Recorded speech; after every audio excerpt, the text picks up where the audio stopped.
ইন্ডিয়ার উপর বিশাল পরিমাণ প্রায় 50% শুল্ক আরোপ করার পর ইন্ডিয়ার উপর কি আবার শুল্ক কমিয়ে আনতে পারে আমেরিকা? এছাড়া এই শুল্ক আরোপের কারণে বাংলাদেশ যে লাভবান হচ্ছে এই জিনিসটা আমরা বুঝতে পারতেছি, কিন্তু একই সাথে লং টার্মে কি বাংলাদেশ আসলে লাভবান হবে বা বিভিন্ন ধরনের ইনভেস্টমেন্ট কি বাংলাদেশে বৃদ্ধি পাওয়ার সম্ভাবনা রয়েছে, এই জিনিসটি বোঝার চেষ্টা করবো। ইন্ডিয়ার উপরে লম্বা শুল্ক বা বিশাল পরিমাণ শুল্ক আরোপ করার কারণে মূলত অনেকেই ভাবতেছে হয়তো ইন্ডিয়ার সাথে এত বড় পরিমাণ শুল্ক হয়তো স্থায়ী হয়ে গেছে, কিন্তু ব্যাপারটা মোটেও এমন নয়। বর্তমান সময়ে যুক্তরাষ্ট্রের সাথে ইন্ডিয়ার আলোচনা করার জন্য একটি উইন্ডো সময় রয়েছে, প্রায় 12 দিনের মতো একটা সময় দেওয়া হয়েছে। এই সময়ের কারণে বা এই সময়ে যদি ইন্ডিয়া যদি আমেরিকার সাথে একটা ভালো ডিল করতে পারে তাহলে এই শুল্ক আবার কমে আসতে পারে।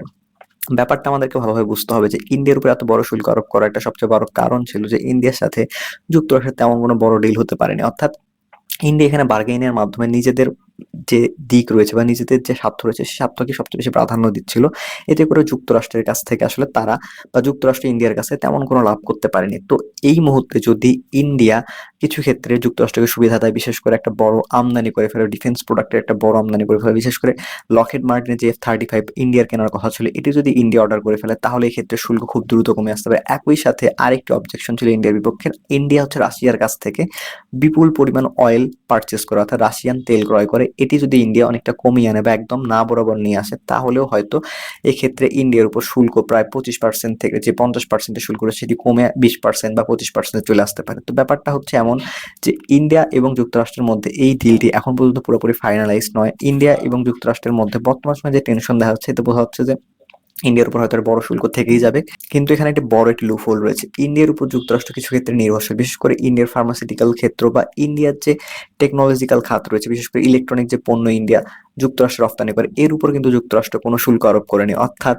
ইন্ডিয়ার এই দুইটি খাতকে যুক্তরাষ্ট্র এই শুল্কের বাইরে রেখেছে, অর্থাৎ 25% শুল্ক নয়, শুধু 50% শুল্ক নয়, সকল ধরনের শুল্কের বাইরে রেখেছে ইন্ডিয়ার ফার্মাসিউটিক্যাল খাত এবং যে ইলেকট্রনিক খাত রয়েছে। অর্থাৎ ইলেকট্রনিক এবং ফার্মাসিউটিক্যাল খাতের উপর যুক্তরাষ্ট্র ইন্ডিয়ার উপর নির্ভরশীল থাকায় ইন্ডিয়া চাইলে এই দুইটি খাতকে কাজে লাগানোর মাধ্যমে যুক্তরাষ্ট্রকে একটু ব্ল্যাকমেইলও করতে পারে।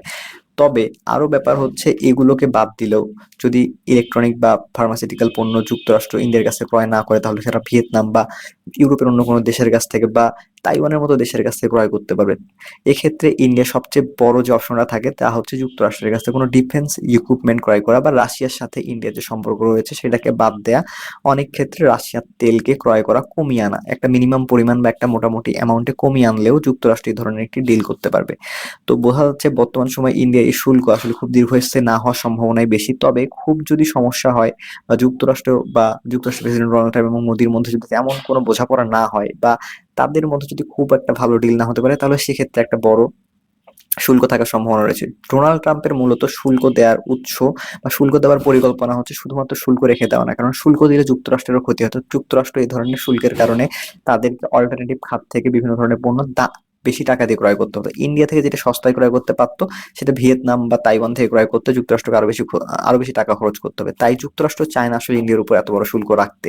তো এই যুক্তরাষ্ট্র এই জিনিসটি যে কাজটি করতেছে তারা হচ্ছে মূলত ইন্ডিয়াকে ব্ল্যাকমেইল করার চেষ্টা করতেছে। বর্তমান সময়ে যে 12 দিনের একটা আলটিমেটাম টাইম দিয়ে রেখেছে, এই 12 দিনের মাধ্যমে ইন্ডিয়া যদি যুক্তরাষ্ট্রের সাথে একটা বড় ডিল F-16 বা F-35 ক্রয় করার মতো একটা বড় ডিল করে ফেলে তাহলে সেক্ষেত্রে ডোনাল্ড ট্রাম্প যেমন লাভবান হচ্ছে একই সাথে আমেরিকা লাভবান হচ্ছে। এতে করে ইন্ডিয়ার সাথে যুক্তরাষ্ট্রের সম্পর্ক ভালো হয়ে যাবে। আর রাশিয়ার তেল ক্রয় করা বন্ধ করে দিলে বা অনেকাংশে কমিয়ে আনলেও ডোনাল্ড ট্রাম্প বা ইউরোপের অনেকটা ভালো উপকারে আসবে। তো এই জিনিসটি করার জন্য ডোনাল্ড ট্রাম্প এ ধরনের একটি বড় ডিল মেকিং একটা স্ট্র্যাটেজি তৈরি করেছে, যার মাধ্যমে যুক্তরাষ্ট্র মূলত সরাসরি ইন্ডিয়াকে ব্ল্যাকমেইল করতেছে।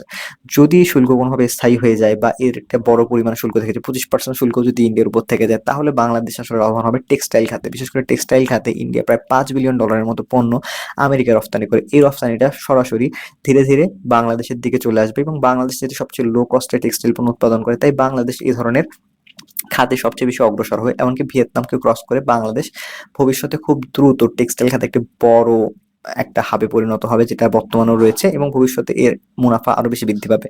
তো এই জিনিসটা বোঝা যাচ্ছে যে বাংলাদেশেরও লাভবান হওয়ার একটা সম্ভাবনা রয়েছে। এছাড়া আমেরিকার ইনভেস্টমেন্ট বাংলাদেশের উপর বা ভিয়েতনামের উপর বৃদ্ধি পাওয়ার একটা সম্ভাবনা রয়েছে। এমনকি ইন্ডিয়ান ইনভেস্টমেন্টও বাংলাদেশে চলে আসবে, কেননা ইন্ডিয়ান যে ম্যানুফ্যাকচারিং হাব, যে বড় বড় কোম্পানিগুলো রয়েছে তারাও দেখবে যে বাংলাদেশ থেকে পণ্য রপ্তানি করা সহজ হচ্ছে যুক্তরাষ্ট্রের মার্কেটে, তাই তারা ইন্ডিয়াকে ইনভেস্ট করা বাদ দিয়ে ইন্ডিয়ার বড় বড় যে টাটা বা হচ্ছে বিভিন্ন ধরনের ম্যানুফ্যাকচারিং প্ল্যান্ট গুলো সেগুলো বাংলাদেশে চলে আসবে এবং বাংলাদেশে ইনভেস্ট করার মাধ্যমে তারা যুক্তরাষ্ট্রে রপ্তানি করা অনেকটা লাভবান হতে পারবে। তো এ থেকে বোঝা যাচ্ছে যে এর মাধ্যমে বাংলাদেশ লাভবান হওয়ার সম্ভাবনা আছে যদি যুক্তরাষ্ট্রের কোনো একটি বড় পরিমাণ ট্যারিফ ইন্ডিয়ার উপর থেকে যায়, অর্থাৎ 25 থেকে 50 বা 30% যদি থেকে যায়। যদি একই পরিমাণ চলে আসে তাহলে সেক্ষেত্রে লাভবান হওয়ার সম্ভাবনা অনেকটাই কম রয়েছে। আর দেখা যাক ভবিষ্যতে কি হয়। এই বিষয়ে আপনাদের গুরুত্বপূর্ণ মতামত জানাতে পারেন কমেন্ট বক্সে, আর কোন বিষয়ে রয়েছেন তাও জানাতে পারেন কমেন্ট বক্সে। দেখা হবে অন্য কোনো বাই।